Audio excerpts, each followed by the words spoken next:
To my siblings, I guess starting from a really young age, they would just keep saving. Why are you buying a house at such a young age? And then obviously now buying the farm. Farms are a big investment. They're a very big risk. Yep. I take risks. I like risks. I like to have my money working for me, and I just think very differently to them in terms of how I use my money. Yep. But it has paid off for me in the past. So I do think they think I'm a little bit crazy, but it obviously works. You're listening to Property Investor Tales, stories from the front yard. Here's your host, Tabitha Bright. Hey everybody, hello and welcome to Property Investor Tales, stories from the front yard, where I get to speak to property investors from around Australia about their investing journey. My name's Tabitha Bright and I'm the head of coaching here at Positive Real Estate, where we help people build wealth through property. With over 8,000 clients across Australia and New Zealand, there are some incredible stories to tell, which hopefully make your investing journey that little bit easier and will inspire you along the way. So my guest today is Felicity Pryor. Felicity is not shy to roll up the sleeves for sure. We cover her awesome Airbnb Cashflow strategy, and we get an understanding of how this bold and inspirational young woman has become so successful so young. Enjoy this conversation with Felicity. Hey, Felicity, good to have you here. Thank you so much for agreeing to be interviewed on my podcast, and welcome to the podcast. Thanks, Tab. Happy to be here.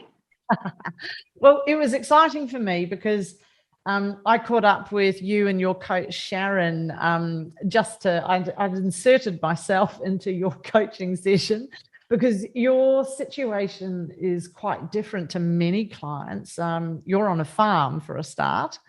And do you want to tell me a little bit about, I just want to dive straight into the Airbnb to start with, and then I'm going to come back and circle round. And then we're going to talk about your background, because that's also really interesting and diverse. So I just wanted to start immediately with the farm, because you have the capacity to put some Airbnb on that, don't you? We do. So our farm is in New South Wales, in Inverell. And we've actually got two lots. So lot one, we've got a small little shed on there, and then lot two is mostly of our grazing and farming land. But out this way, we're allowed to have two dwellings per lot. So potentially we could have more of these Airbnbs if we wanted to. So we're going to start with one, see how that goes. I think people are looking a lot more for that green change, the more secluded holiday, somewhere where it's relaxed, where you can escape the hustle and bustle of life. So we're going to create a nice little, it's called an eco hut. That's cool. It's just a beautiful little standalone structure, nice views, hot tub. We're only 10 minutes from town, so you can go do a little bit of shopping and grab a coffee if you want to. But yeah, the idea is just to come and relax. So I envisage rolling hills and fantastic views, sunsets, dawn. I love the idea of the hot tub. You so won me over at hot tub. Gets a little cold here in winter. So, we need to have, other activities you can do if you're just going to come and chill out. So it's always that nice little bit of plush to it. So I'm a big fan of that kind of stuff, and I don't actually mind the cold. I prefer the cold over humidity and heat any day, which is why you don't see me in Queensland a lot. Love you Queenslanders, but I just find being a Kiwi girl, the humidity just absolutely nails me. So the fact that you've got cold actually is a selling point for me. And you were looking, are they architecturally designed? Tell me a little bit about what you're thinking with the actual Airbnb itself. They are. So we went and met with our local builder here on Tuesday, and we picked a design that had been done before from a similar thing on a farm down in Gunnedah. We picked that design, and then we've changed it to sort of suit our positioning and where the hut's going to be, because it is on quite a steep hill to get that beautiful view. We've incorporated some deck area outside and fire pits and things like that. So they're very different. Lots of glass, so you can enjoy the views and surrounds and that privacy. Not that there's anybody around anyway. So but yeah, no, it's going to be a beautiful little structure, mostly wood and glass. So sounds amazing. And you were saying from memory, A-frame? Yeah, complete A-frame. So yeah. Oh, they sound absolutely stunning. And if you don't mind me asking, just approximately, what are you looking at to set something up like that? Like, what would your cost be on that? So pricing wise for the structure, because my partner is he is a plumber. He's doing a lot of the footing work. We've got machinery being on a farm. I will be doing all the roads and the pad work and everything like that. So building will be about 150, and then there's dressing it and kitchens and things, but it is going to be not basic, but it will just have everything that you need in there. To suit, I guess a bushland surround. So, so we're anticipating 150 for the build, and then hot tubs and everything on top of that, probably an extra 20,000. And because it's standalone, electrical wise, we're going solar. Oh, that's awesome. With backup generators, inverters, and battery systems. So, Wow. So you've certainly put a lot of research in, because I know, excuse me, I know there's a lot of clients that are really interested in the idea of Airbnb for cash flow. And so obviously you've got the beautiful farm, the acres, the rolling hills, the location, and then you're adding this beautiful eco cabin. I'll call it a cabin. Is that right? Yeah. Eco cabin. And then with the potential to do another 2 potentially, because you're on a 2 lot. Yeah. And then, and so what makes it worthwhile? Why would you look at doing that? Because it's also can be a lot of work, right? There's linen to change. There's people to manage. Are you going to do that yourself? Because you're right there, as opposed to clients that would use like a Made Comfy or a group like that to run it. Yeah, because it is on the farm, I'll be able to go over and service the unit. Do the linen changes and cleans and stuff like that. So work and farm life, I have a lot of flexibility there. So we just make time. And we actually have a family friend of ours who they're called eco domes, and they've just put another one. They have 2 now, because the dome 1 was completely booked. So they're doing quite well. So just sort of shows that people are willing to come a fair way out to get away and have that experience. So it's something different. And the price point too. If people don't want to go into town, they organise all the food and everything. So upon booking, you can choose, what would you like for breakfast, lunch and dinner? And they incorporate that into the cost and everything as well. So. Oh, that's really cool. And so what do you reckon you'd get a night for something like this that you're doing? Food not included, just to get our bookings started and get the ratings generated. Probably look at about 300 to 350 a night. And then I know that the domes, they're about 650 a night, and that's with food included. So because 300 sounds very reasonable. I mean, we went and I had an Airbnb for a run I was doing out in the bush, and that was like, to get anything under 600 is almost I mean, I know you can get the less appealing, I'll call them, ones, but after a long run in the bush, I want the hot tub. I want absolutely. the views. Yeah, definitely. I've worked hard for that rest. Yes. Yeah. So we're hoping to, start at a lower price point, and then, once we have that, we know that it's a good thing. We can, start to make our way up from there. So. Yeah, and you guys are business people. You've run businesses before. Your husband's got the plumbing business, or had the plumbing business. He's taking a break from at the moment with the farm. You're running a farm. Yeah. your background. Let's talk about that before we come back to how you have researched this. So tell me about your background, because there's restaurants, there's all sorts of things, isn't there? You've had a very diverse, Yes. background.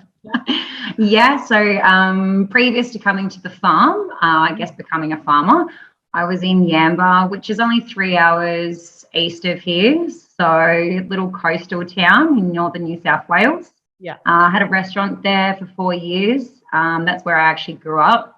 And I kept coming home, and there was no seafood restaurants anymore in Yamba, which was ridiculous because Yamba is known for, the Yamba prawn and its seafood. So I saw an opening there and decided, my brother was a chef, and we teamed up and we started a restaurant. So that's sort of how I wandered upon that. And then before that, I was in Gladstone. I was a deckhand up there for 6 years. So we were deckhand. Yeah, deckhand. Well, what does a deckhand do? To the uninitiated who knows nothing about the stuff. So it was working in the construction phase of the LNG plants in Gladstone. So what we would do, or my role was to do, is we would ferry all the workers from mainland Gladstone to Curtis Island, which was about a 15-minute trip across the river. Yeah. And it was pretty much just ferrying people back and forth every day. In the early days of the construction phase, it was taking supplies on the barges, water, food supplies, building supplies, until they actually had the plants up and sorted with accommodation. Okay. So I spent 6 years doing that. And that was FIFO. So I was flying in, flying out of Sunshine Coast at that time. And I decided to buy my first property there in Coolum Beach, sort of being a halfway point, which is quite nice. Fantastic. And then prior to that, I was hairdressing. I was in Darwin for 4 years and had a lovely time up in Darwin, but you, Tab, probably wouldn't with all the heat. I'd have to come acclimatise, right? I mean, there's no choice. Yeah. Don't you go tropical or something up there? I've heard you love it or you hate it, definitely. But no, I had a great time in Darwin, had a lot of fun. And so I was hairdressing there. And before I was hairdressing, I did my real estate certificate. That was when I was first out of school. So I didn't know what I wanted to do. And I had a friend who was the principal of Ray White Central up there, and she's like, come and work with us. So I started in property management and I got my certificate there, but it wasn't what I wanted to do at that age. So I went back to hairdressing and finished that. So wow. There's been a few. Can I put this in context? And I hope you don't mind me asking, because I don't have an issue with it. Are you happy to share how old you are? Yeah, I'm 32. 32. You've done all of that, and you've had your own restaurant, you've done hairdressing, you've done property. It's hats off to you. And this is what I love about these podcasts, is you get to meet so many interesting people, and everyone is so inspiring in their own space. And really, for 32, for you to have done that, and now you've got the farm and you're looking at this eco cabin business. So I wanted to do this interview in this order so that people got to understand, like, this Airbnb strategy for you. It's not something that you've just sort of gone, I've got a shack down the back, I'm going to tidy up and see if I can rent it. This is something, you've got a background in property management, you've got a background in hospitality and restaurants, you've got a background in customer service, looking after hairdressing and so forth. So, and you've done hard yards in the LNG/mining space, which I inevitably would imagine you need thick skin for. Correct me if I'm wrong. Yeah. So you're pretty, yeah. So you've pretty much built quite an exceptional skill base up to then enable you to look at, you've got this fantastic property with this opportunity to really bring in some cash flow, because if you dial this right, and I know you've done your numbers and you've done a lot of research, so you haven't taken this on lightly, but you've done a lot of research. You've found a space in the market, a niche in the market that you think you're going to slot into really beautifully, which, you know, could be worth some decent cash flow for you guys in the long term, which is really cool. Do you have any concerns around this, or you're just 100% this is going to work, it's going to be awesome, or is there anything in the... There always is that risk of, you know, there is a lot of neighbouring farms in our area. There's nothing stopping anybody from seeing us pop ours up, and then the next year somebody else might be doing it. So that's where we're going for a complete luxe experience. So Hamish and I both having our own businesses. So he was plumbing at the coast, and when I had the restaurant, everyone's busy, and when you can have a weekend away, or even if it's just a night, you want to be completely left alone and forget about the rest of the world. 100%. And if you can have that, be your prime target market. If you can have that somewhere within a few hours reach. I mean, Brisbane and Gold Coast, they're only like 3 hours, 2 hours away. Toowoomba's just over 3 hours from us. So if you can have areas or little pockets where you can have that little getaway and have it really nice, you know, people might build another Airbnb, but they might not inject, you know, the level of luxe that we want to go for. So that's why we just don't want to do it half-hearted and go and do up the shack. I can go do the wall setup. And just have that, that absolute top class. Point of difference. Offer. So, well, you'd win me over every day of the week. And I know it's not all about me, as Jason will say to me, but I'm just going, cool, I'll be your first booking. And there's also an interesting, I think it's the law of proximity when it comes to business. So, you know, I wouldn't be too concerned personally if there were another couple that popped up. It would just mean you get more eyes on your area as a place to Airbnb. Exactly. And you guys will stand out, right? So and I definitely feel with our positioning being so close to town, there's a beautiful day spa located across the road on another neighbouring property. There's lots of things to do that are close to us.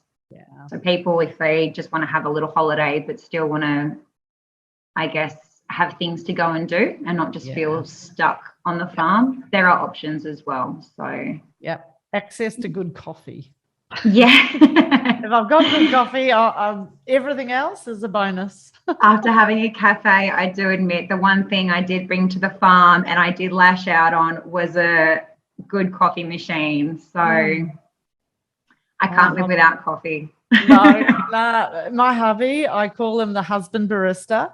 And when I get back from my runs in the morning, the thing I look most forward to every day is he makes me a coffee. And he is seriously hands down one of the best coffee makers I've ever had. I can say that without a lie. And he makes it exactly how I like it. And I'm a bit of a Philistine. I like it a bit hotter than most baristas will want to do it. Yes, I heard it's the old people. I think our taste buds get a bit worn out. But yes, my coffee is the highlight of my day, sad as that may be. And so tell me, what do your friends and family think about your investing? Think about what, sorry? Your investing. My investing? I'm a lot different to my siblings. I guess starting from a really young age, they would just keep saving. Why are you buying a house at such a young age? And then obviously now buying the farm. Farms are a big investment. They're a very big risk. I take risks. I like risks. I like to have my money working for me, and I think I just think very differently to them in terms of how I use my money. But it has paid off for me in the past. So I do think they think I'm a little bit crazy, but it obviously works. So Yeah. I like figures. I like to see things in black and white. I do as much homework as I can before I do it. Yeah. So yeah, some are like, you're crazy, and then years later, you know, they're like, wow, you know. So yeah. And there's a difference, right? Because you guys are business people, there's a difference between gambling and there's a difference between quantified risk. yes. And I think this is really important to highlight, because once again, you're not going into this, you know, with rose-tinted glasses on. You've got the background, you've got the experience, you've run businesses, you know what you're getting into.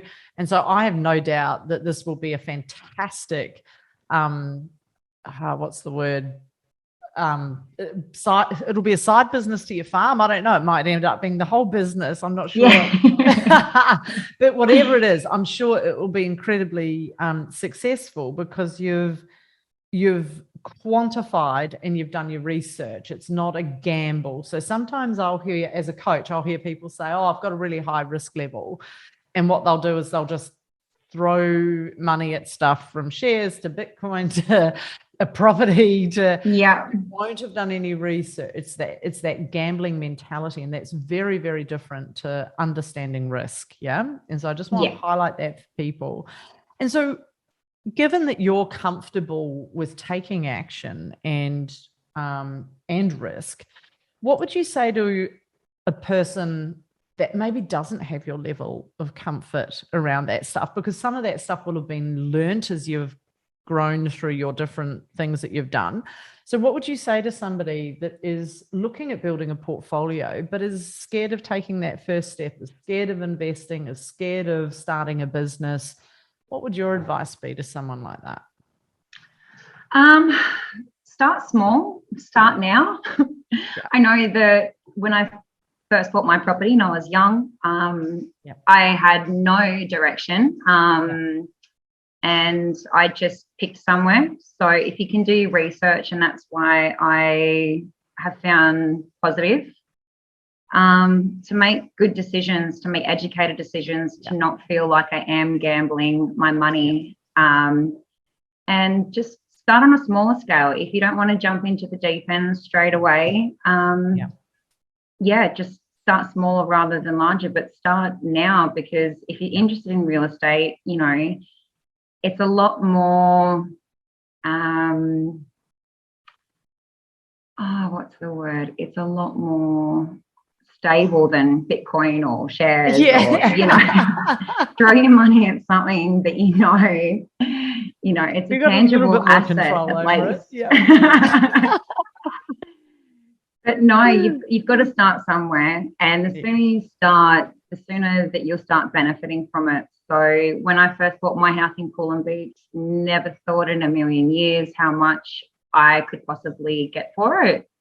And it's absolutely set me up in life. So you just don't know what's going to happen. You've got to take that gamble and the risk, but make a good educated one. Do figures, and if it sits comfortably and you feel good about it, and do it.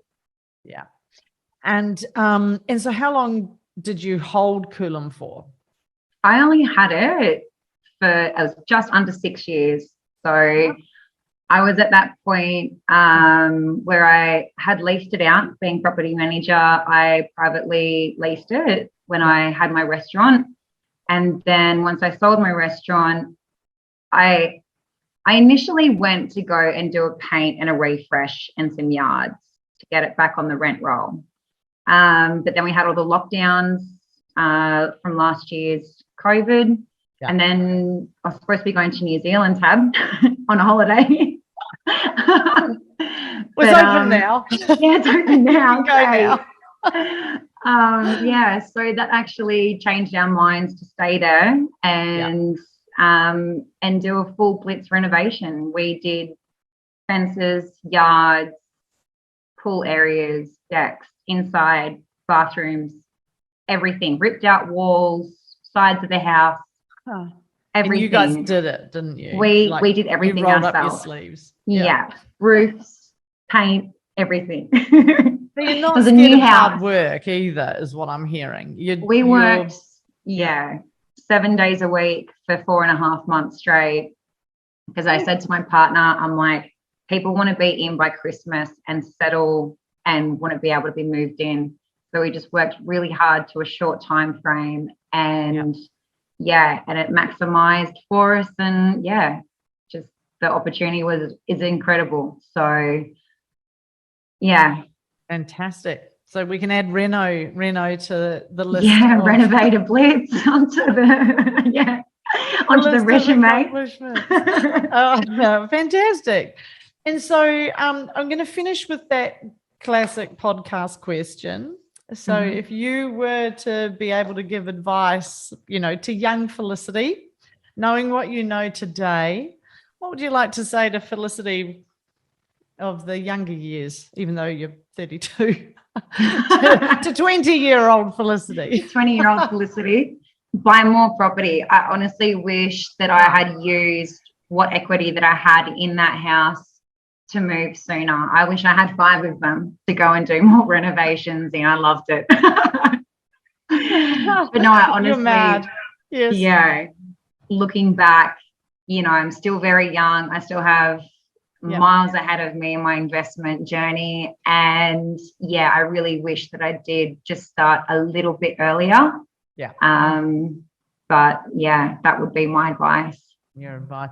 And it's a common theme. It doesn't matter how young people are that I interview on this podcast. I think 99% of people say start as early as you can. Absolutely. Do what you have to do. Get a third job. Well, absolutely. And I have had clients. I've had clients that have done whatever they've had to do. They've moved home with mum and dad. They've, put off everything from weddings to gone and got 3 jobs.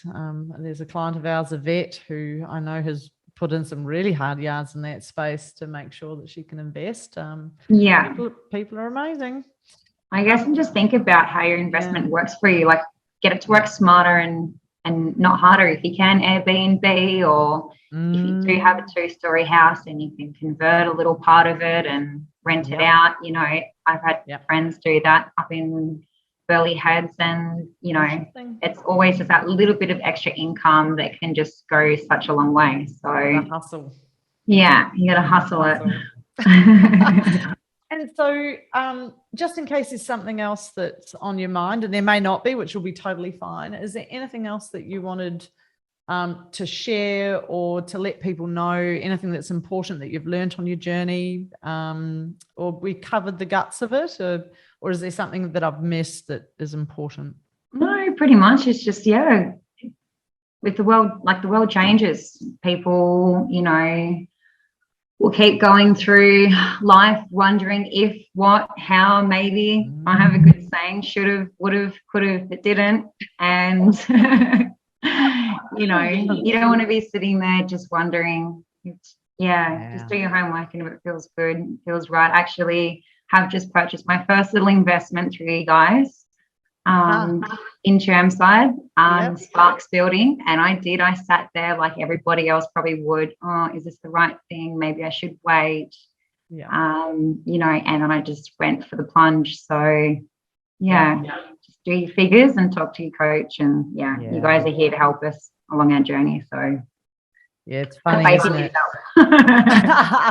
Well, my hubby and I, we've been investing God knows how many years, because I'm 50. I'm literally 20 years older than you. Actually 21. I'm 53. I've forgotten I've turned 53.